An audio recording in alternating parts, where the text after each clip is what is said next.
Muy buenos días a todos y la verdad es que, como siempre, es un privilegio aquí. Yo estoy aquí gracias a Dios y no por mis capacidades ni por mis... Soy ya mayorcito, tengo 38 años y claro, uno ya se va notando que renquea la pata, la otra pata también, y va uno por ahí diciendo, haciendo así, como si... Pero bueno, todo esto el Señor lo controla y Él lo va a seguir controlando. La verdad es que ha sido una alabanza preciosa y que de cada una de los himnos que hemos cantado se podía sacar una predicación, sinceramente. Y bueno, y luego Elena ha dicho una frase acerca de la serie que hemos estado haciendo, que ya ha terminado. Muy bien. Y bueno, pues si ha terminado la serie, ¿cómo se hace? Hoy yo vengo con una pregunta, otra pregunta. ¿Qué se hace ahora? Claro, pues si hemos aprendido a hacerlo, ¿ahora qué hacemos? En la semana pasada, Tony habló de la última P de las series de las P's y habló de la P de palabra. Yo hoy no voy a hablar de otra P.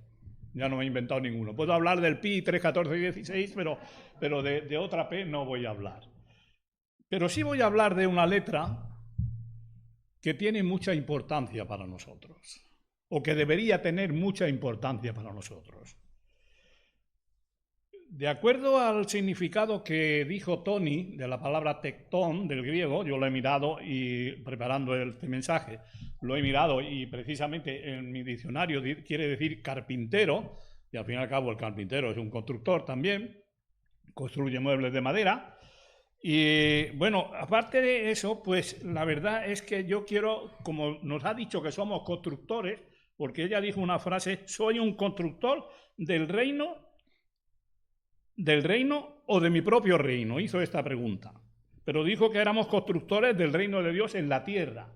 Y si somos constructores, los constructores llevan una letra que se llama C. Y yo voy a hablar de la C de construcción, pero enfocándolo a la C de compromiso. Porque si sabemos, como he dicho, cómo se hace, ahora lo que tenemos que tener es el compromiso para hacerlo o para hacer qué es lo que hay que hacer. Cuidado. Entonces yo he pensado esta vez hablar del compromiso. Creo sinceramente que para mí es muy importante que seamos conscientes del compromiso, pero no solamente para la Iglesia, sino para otras áreas de nuestra vida. Y la verdad es que lo he mirado y lo he preparado y voy a hablar de ese tema porque me parece muy importante. Los compromisos, como todo, como en la vida del cristiano, pues reúnen unos requisitos, unas exigencias, unas bendiciones, de todo esto, ¿no?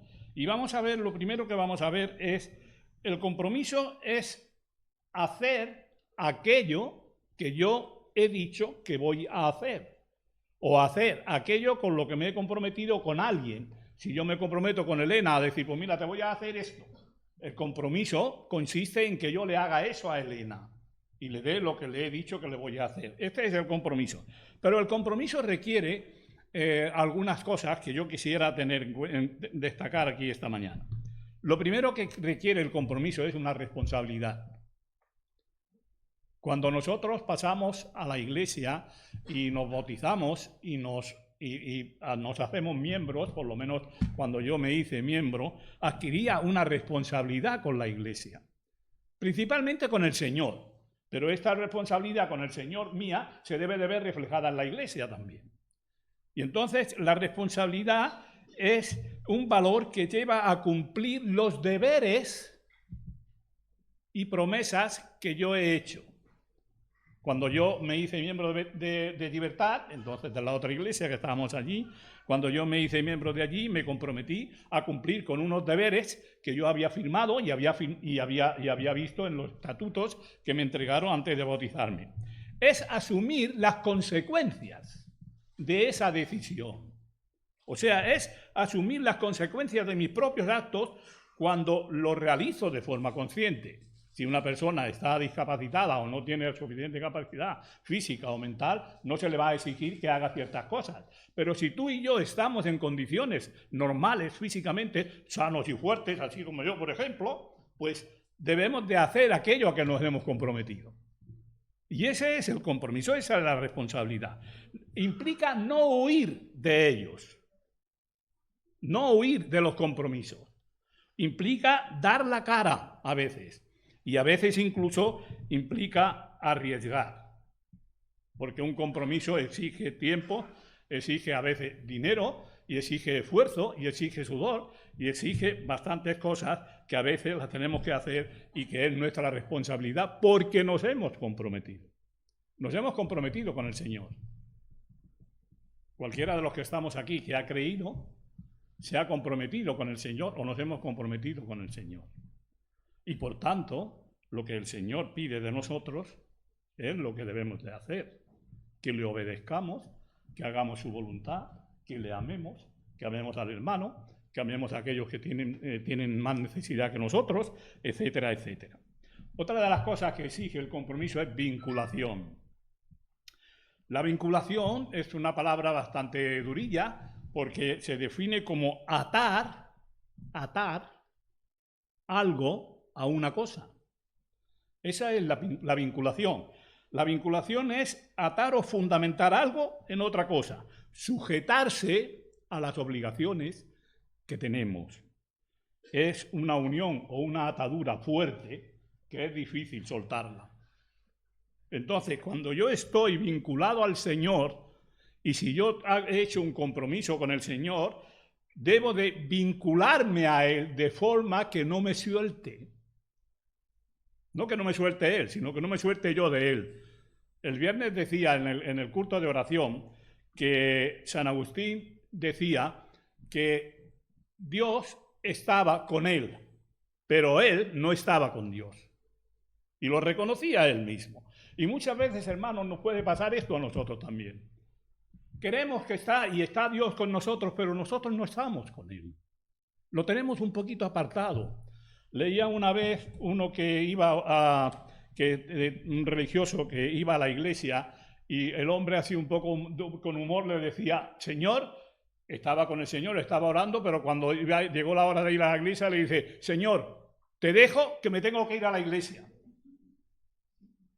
Y a veces podemos hacer eso. Nos podemos ir del Señor para ir a la iglesia. Y pensemos en esto. Bueno, otra de las cosas es fidelidad. Es una actitud y una acción constante en cumplir aquello con lo que me he comprometido. Esa es la fidelidad. Esto demuestra el respeto hacia aquella persona. Y esto demuestra también que el respeto a esa institución con la que me he comprometido, con la Iglesia Betel, por ejemplo, en la que estamos y de la que somos asistentes y miembros. Se hace que gane confianza. Cuando yo soy fiel, me voy a ganar tu confianza. Y si tú eres fiel conmigo y no me engañas, no me mientes y me dices la verdad y me aprecias o no me aprecias, pero me respetas, yo voy a tener confianza contigo, me voy a ganar o te vas a ganar mi confianza. Y yo lo mismo pasará contigo si yo te respeto y soy fiel a ti. ¿Por qué creemos en Dios, hermanos?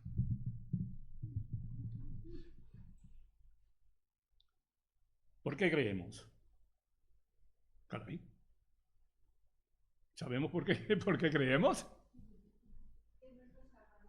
Porque es nuestro Salvador, porque nos ha salvado, porque nos ha amado, pero además porque Él es fiel a nosotros. Abraham fue de su tierra a la tierra que le mostró el Señor sin saber a dónde, porque no sabía a dónde iba, porque confiaba en el Señor, porque confiaba en la fidelidad de Dios. Entonces, yo debo de confiar en esa fidelidad de Dios, que por eso estoy aquí, porque me ha salvado. Y es digno de mi confianza. Por lo tanto, la fidelidad consiste en esto, en tener confianza con aquella persona con la que nos ha hecho algo a favor nuestro. La confianza es muy importante en la vida de las personas, porque si yo no me ganara la confianza de vosotros, lo tendría muy mal. Y si tú no te ganas la confianza mía, pues no te ibas a fiar de mí. Mira, a decir, mira López, mira, tan calvete y fíjate cómo hace. Pues yo iba a decir esto. Por lo tanto, hermanos, la fidelidad es sumamente importante. Todos los vínculos son importantes, pero la fidelidad es algo que se ve más que nada, más que ninguna. Y otra cosa que requiere el compromiso es estar dispuesto a dejar. Estar dispuesto a dejar. Cuando yo me comprometo con algo o alguien, debo estar dispuesto a dejar otras cosas, porque si tengo que hacer algo para uno, a lo mejor no puedo hacerlo para otro. Si a mí Sara me dice, mira José, necesito que hagas esto, ¿me puedes ayudar? Yo le puedo ayudar. Si le ayudo a Sara, debo de dejar otra cosa que estaba haciendo. Y os voy a poner dos ejemplos muy prácticos, porque es algo en lo que yo he visto la mano de Dios sobre la Iglesia y sobre nosotros, son los que hemos estado aquí. El ejemplo de Betel. Este edificio, en el año 1994, cuando se pidió el presupuesto al arquitecto y se hicieron los presupuestos, valía 42 millones de pesetas construirlo. Éramos 25 miembros. Si allí, en aquella iglesia, no hubiese habido hermanos que se hubiesen comprometido a venir a trabajar y que hubiesen dejado a sus familias, a sus comodidades, a su trabajo a veces, y hubieran venido aquí a trabajar, posiblemente la iglesia no se hubiera construido. Si no hubiese habido hermanos que se comprometieron, aparte del diezmo, a dar una cantidad fija cada mes durante un año mientras duraban las obras, posiblemente no se hubiera construido. Hermanos, creo que es a veces, para hacer cosas para el Señor, tenemos que dejar otras cosas. Con modestia y sin ánimo de vanidad, mucho menos, os voy a decir una cosa. Yo tenía que predicar hoy. El tema ya lo traía en la mente desde hace domingo. Pero, claro, yo lo tengo que hacer también como tengo tiempo. Fue Estrella misma la que me dijo, dice, tienes que hacer el sermón antes de que te vaya a coger el toro. Bueno, el toro me coge porque en casa no tenemos toro. Hay hombres, niños y niñas, mis nietas que ahora están allí, las pequeñitas, prepara el sermón antes de que te vaya a coger el toro. Y yo me propuse terminar el sermón para ir a imprimirlo el viernes. El jueves por la tarde me pasé más de 5 horas haciendo el sermón que hoy estoy hablando aquí.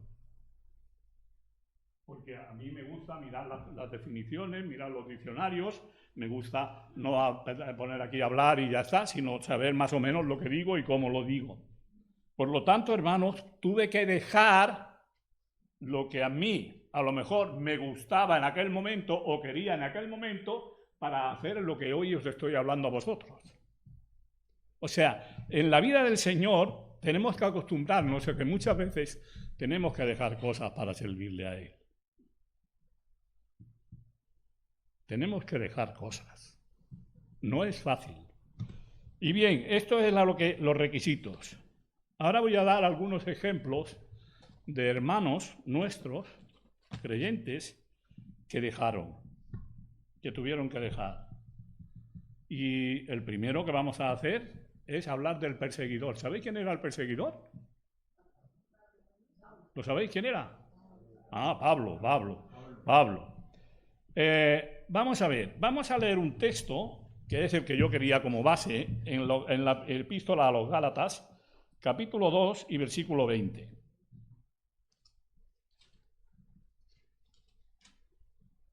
Espera que llegue. Como están primero a los Corintios. Gálatas 2:20. En el versículo 20 dice, bueno, voy a leer el 19, porque yo por la ley soy muerto para la ley, a fin de vivir para Dios.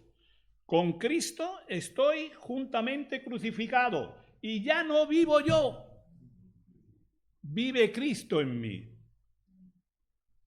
Y en la Biblia de Jerusalén pone, y yo no vivo.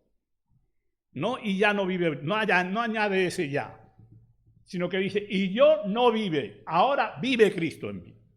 Hermanos, Pablo era un perseguidor de la iglesia. Pablo perseguía a los creyentes y los llevaba a la cárcel. Y consistía en que mataran a los cristianos. El caso de Esteban, sin ir más lejos, él estaba de testigo. Y asolaba a la iglesia. Y asolar aquí, el verbo asolar aquí quiere decir aniquilar de forma que no quede nada. O sea, cuando se derriba un edificio y se quitan las runas y se deja el solar limpio, pues eso es lo que él quería hacer con la iglesia, que no quedara nada de la iglesia en pie. Pero hermanos, Pablo tuvo un encuentro con el Señor. Tuvo un encuentro en el camino de Damasco. Y Pablo, este perseguidor de la iglesia, se puso delante del Señor y le preguntó, Señor, ¿qué quieres que haga? Y se convirtió de perseguidor en el mayor fundador de iglesias. Por lo tanto, hermanos, hay que dejar cosas. Pablo tenía que dejar una sola cosa. Tenía que dejar de ser Saulo de Tarso. Y José López muchas veces tiene que dejar de ser José López. Y cada uno de nosotros, a veces, tenemos que dejar lo que somos para convertirnos en José cristiano o Pablo cristiano, como se convirtió. Otro caso es el que yo llamo el negacionista. ¿Sabéis quién es? Pedro. Pedro iba con el Señor, lo arrestaron, se va con él, ve que hay un patio allí, lo meten en el patio de Caifás y él se mete allí en el patio a la lumbre, calentito allí, con el fuego, pero claro, había el riesgo de que viniera alguna curiosa criada y le preguntara, y le dijera, oye, que tú estarás con él también. ¿Yo? Yo no lo conozco. Te juro que no lo conozco. Yo no conozco a ese hombre de nada. ¿Qué me dices a mí que estaba con él? Pero si es que hasta en tu hablar se te nota. No, que estás equivocada, que no lo conozco. Pero claro, cuando terminó el encuentro de Jesús, o la visita a la que le hizo a los sacerdotes allí, salió y lo miró. Y entonces Pedro tuvo que llorar. Y cuando lloró, cuando tuvo aquel encuentro con el Señor y lloró, ¿qué hizo? Se convirtió del hombre, el apóstol que negó 3 veces a Jesús, al primero que predicaba de Jesús. En Hechos 3, el primer discurso de Pedro, es el primero que habló. Cuando estaban diciendo que estaban borrachos y que estaban todos locos perdidos, y sale, nada de esto. Estos no están borrachos. O sea, el encuentro con el Señor nos debe de llevar al compromiso con el Señor. Y creo, hermanos, que esto lo debemos de tener muy en cuenta. Otro. Este era el incrédulo. A mí me puedes decir tú que el Señor ha resucitado, pero si yo no lo veo, no lo creo. Pero hombre, Pedro, ahí Tomás, que lo hemos visto los demás. No, a mí lo que decís vosotros no me hace nada, no lo creo. Y llega Jesús y le dice, a ver, Tomasito, ven aquí. Mete la mano aquí.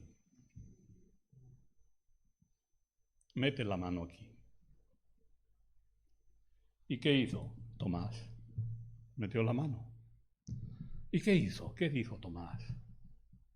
Cuando metió la mano allí, Tomás le dijo, Señor mío y Dios mío. Entonces reconoció que era su Señor y que era su Dios. Entonces, hermanos, muchas veces con nuestra conducta, negamos también nosotros al Señor. Y deberíamos de tener mucho cuidado con todo esto y valorar muy bien lo que tenemos y lo que el Señor nos da, que es mucho mejor que lo que podemos proporcionarnos nosotros. Y Él quiere lo mejor, por lo tanto, es necesario que lleguemos a ese encuentro con el Señor, como tuvieron estos hombres. Y el último fue, que yo le he llamado ahora, un poco de broma, el pesetero. ¿Quién fue el pesetero? Judas. Judas fue el pesetero. Este cogió las 30 monedas, entregó a Jesús, se lo llevaron a crucificar, y él no tuvo el encuentro con Jesús. Fijaos, qué cosa más rara. Los 3 anteriores se habían encontrado con Jesús, pero él no. ¿Y qué hizo el pobre? Bueno, ya sabéis lo que hizo. Ya sabéis lo que hizo, ¿no? O sea, cambió el compromiso por el dinero en vez de ponerlo por el Señor. Y hermanos, yo me pregunto, José López, ¿quién es el que te absorbe más compromiso? ¿Los dineros o el Señor? Y pregúntate tú también, quien quiera que seas, ¿con quién estoy yo comprometido? ¿O con qué estoy yo comprometido? ¿Con el Señor? Lloro de vez en cuando miro al Señor, como hizo Pedro, o hago así, y me pongo a hablar del Señor porque no lo hago. O hago como Pablo, que en vez de perseguir la iglesia me dedico a edificarla y a levantarla y a hacer que sea una iglesia preciosa, una iglesia gloriosa, como la iglesia Bethel, por ejemplo. Hermanos, sinceramente, creo que sería bueno que analizáramos nuestro compromiso con el Señor, porque eso redundará en comprometernos con la iglesia y con los hermanos de la iglesia también en momentos en los que tengamos que hacer. Que el Señor nos bendiga a todos, que nos dé una buena semana de bendición y que la palabra de Dios pues haga para aquello que Él la envía. Que haga aquello para lo que Él la envía. Y la verdad es que el Señor nos bendiga a todos. Vamos a terminar con una canción.